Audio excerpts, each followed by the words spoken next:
June 6, 1944, 12:16 a.m. A moon hangs low over the Normandy countryside, pale enough to betray movement, bright enough to sharpen fear.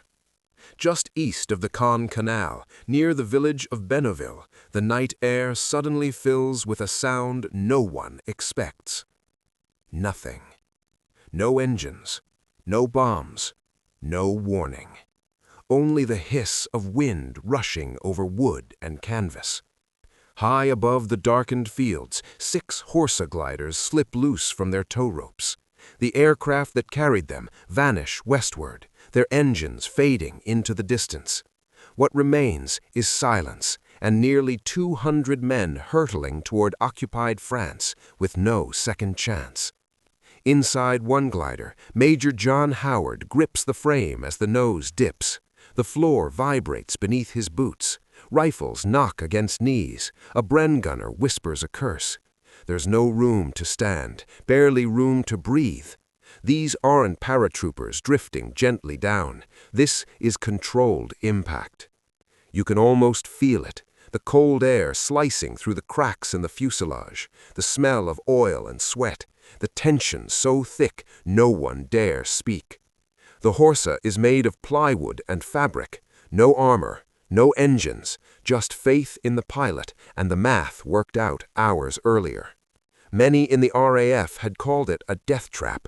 Some officers had laughed when told entire platoons would ride into combat inside a wooden box. Now that joke is falling at 90 miles an hour. Howard glances at his watch. They're on time. Below them lies Pegasus Bridge, though no one calls it that yet. To the Germans, it's simply Bridge Number 1, one of the most vital crossings over the Caen Canal. If German armor crosses it at dawn, the Allied landings on Sword Beach could be crushed before they fully begin. If Howard fails tonight, thousands will die tomorrow. The glider drops fast now, too fast. The pilot fights the controls, angling for a narrow strip of land no wider than a football field, bordered by water and trees. There are obstacles down there, poles, ditches, wire, but there's no going around them, only through. The ground rushes up. Then, impact. Wood screams as the Horsa slams into the earth. The nose shears off. Men are thrown forward. Equipment breaks loose. Someone shouts in pain. Another doesn't move at all. The glider skids, tears through brush, and finally stops less than 50 yards from the bridge. Less than 50. Howard is already moving. Helmet on, pistol out. He doesn't wait for orders. There's no time. His men pour from the wreckage, forming up in the dark, boots crunching softly on gravel. Across the canal, German sentries stare into the night, confused. They heard nothing. No aircraft, no warning sirens, just shapes emerging from the darkness, impossibly close. For a split second, one defender hesitates, trying to understand what he's seeing. And that hesitation is all the British need. The first shots crack the night open. A Sten gun rattles at close range, the sound sharp and shocking in the still air. A German sentry drops before he can shout. Another turns too late as a grenade rolls across the gravel and detonates with a flat, concussive thud. To the defenders, it feels unreal. There were no bombers, no parachutes drifting down, no warning at all. Just armed men emerging from nowhere. Inside the German guard post near the bridge, Oberlieutenant Hans Schmidt jolts awake to shouting. He pulls on his tunic, still half asleep, mind scrambling for answers. An airborne attack? Impossible. He heard nothing overhead. No engines, no flak, no alarms. Yet now the firing is everywhere and nowhere at once. British troops sprint low and fast, exactly as they trained. Lieutenant Den Brotheridge leads the first platoon straight for the bridge itself, boots pounding across the wooden planks. A flare shoots into the sky, bathing the canal in ghostly white light. For an instant, the scene freezes. The bridge, the canal, the attackers already halfway across. Brotheridge raises his rifle to fire at a machine gun nest on the far side and is hit. He stumbles, collapses onto the boards, mortally wounded. The first British officer to die on D-Day lies bleeding beneath the flare's fading glow. The men behind him don't stop. They can't. The plan demands speed above all else. A Vickers machine gun opens up, raking the German position. Sappers rush forward, searching frantically for demolition charges. If the Germans blow the bridge now, the mission is over, no matter how many defenders are killed. Hands rip open junction boxes, wires are cut. One after another, the charges are found and disarmed. Howard crosses the bridge moments later, breath ragged, heart hammering. He takes in the scene in a single glance. Bodies, smoke, the canal reflecting firelight like black glass. The bridge still standing. Secured. It has taken less than 10 minutes. Behind them, more horses lie scattered across the fields like broken toys. One horse has crashed through a barbed wire fence. Another has come to rest beside a pond, half submerged. Men crawl from splintered wreckage, some injured, some shaken, all moving toward the sound of gunfire. The German defenders are reeling now. Reports flood in, confused, contradictory. Enemy troops already on the canal. No sign of aircraft, no parachutes, no warning at all. Schmidt radios higher command, struggling to explain. How did they get here? How did they land so close? There is no good answer. Only this. The bridge is gone.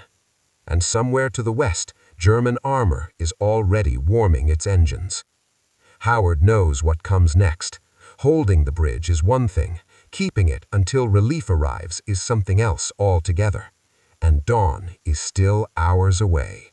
The night settles back in, uneasy and watchful. Around Pegasus Bridge, British glider troops dig in with whatever they can find. Sandbags ripped open, shallow scrapes in the dirt, overturned bicycles dragged into crude barricades. Ammunition is counted by touch.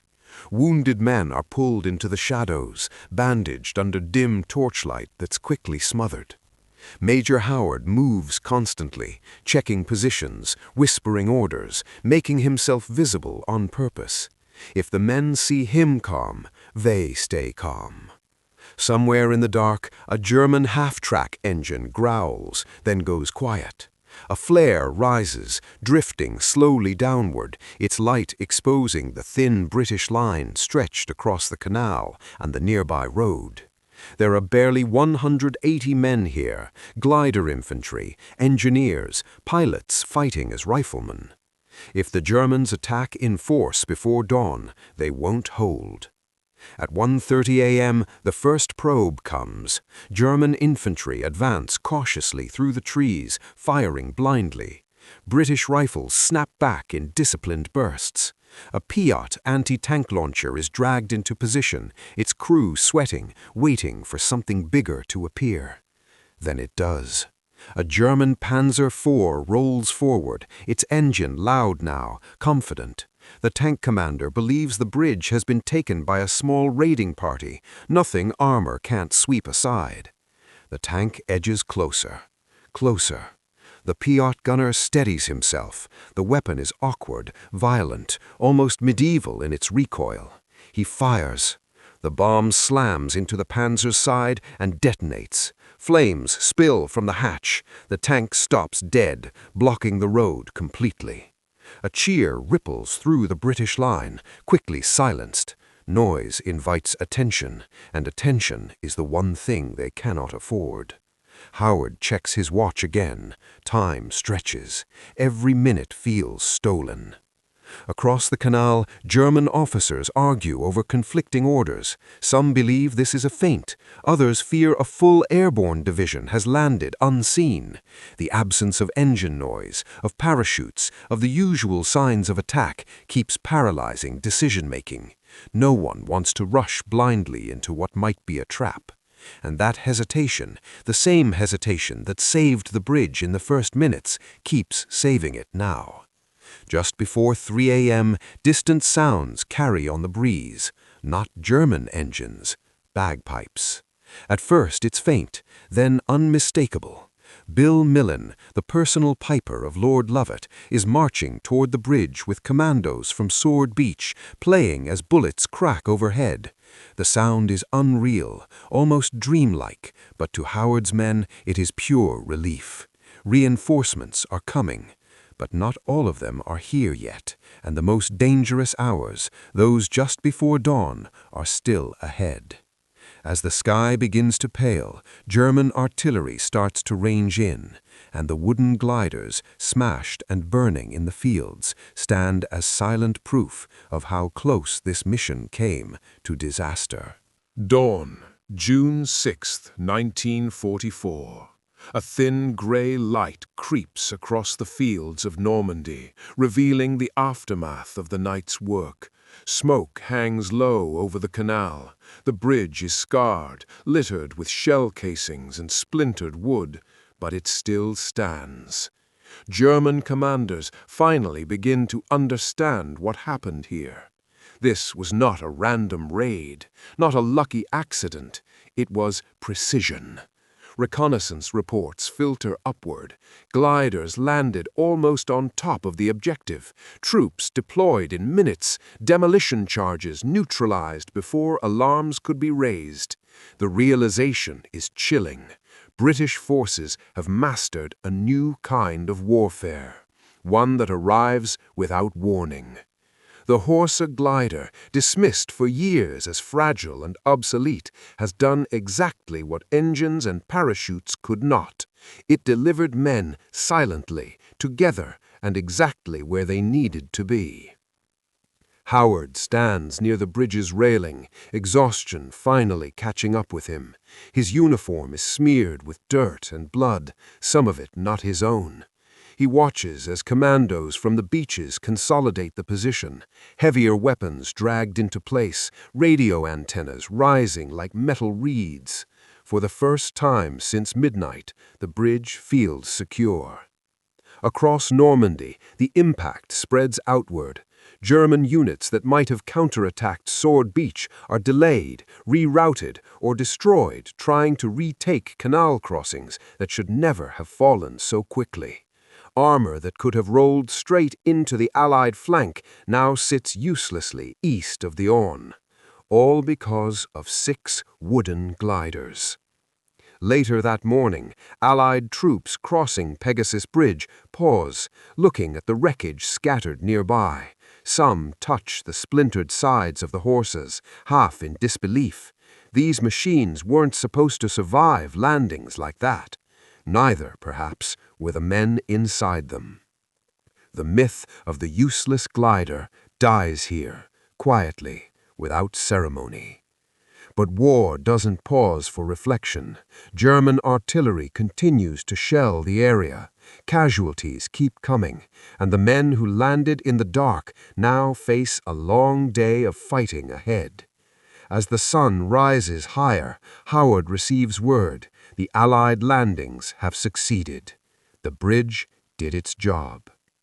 Yet the true weight of what happened won't be understood until much later, when historians begin asking how such a small force, carried in something so fragile, changed the course of an invasion. And the answer begins to form. By the afternoon of June 6, 1944, the fighting around Pegasus Bridge settles into a grim rhythm. Shells still fall, snipers still fire from the tree line, but the crossing remains firmly in Allied hands. The Germans never retake it. For the men who arrived in silence just hours earlier, the significance of that fact slowly sinks in. This bridge, this narrow span of wood and steel over a quiet canal, has shaped the entire eastern flank of the invasion. German armor that could have crushed the beaches never arrives in time. Counterattacks that might have thrown the Allies back into the sea stall, confused and delayed. All because of timing. All because of surprise. All because a wooden glider was trusted to do the impossible. In the weeks that follow, reports circulate through Allied commands. The glider landings at Pegasus Bridge are studied line by line. The accuracy, the coordination, the psychological shock inflicted on defenders who never heard the enemy coming. What was once mocked as obsolete becomes essential. The Horsa glider doesn't roar, it doesn't intimidate, it doesn't survive long after landing, but it delivers men together, on target and ready to fight. And on D-Day, that mattered more than armor or firepower. Years later, veterans would struggle to explain the feeling of those final moments before landing. No engines, no chance to turn back, just trust placed in a fragile frame of wood and canvas and in the men sitting shoulder to shoulder beside you. Today, Pegasus Bridge still stands. Tourists cross it without a second thought, unaware that in the dark hours of June 6, 1944, it was taken by soldiers who arrived like ghosts inside machines no one believed in. And in that silence, one of the most important battles of D-Day was already won.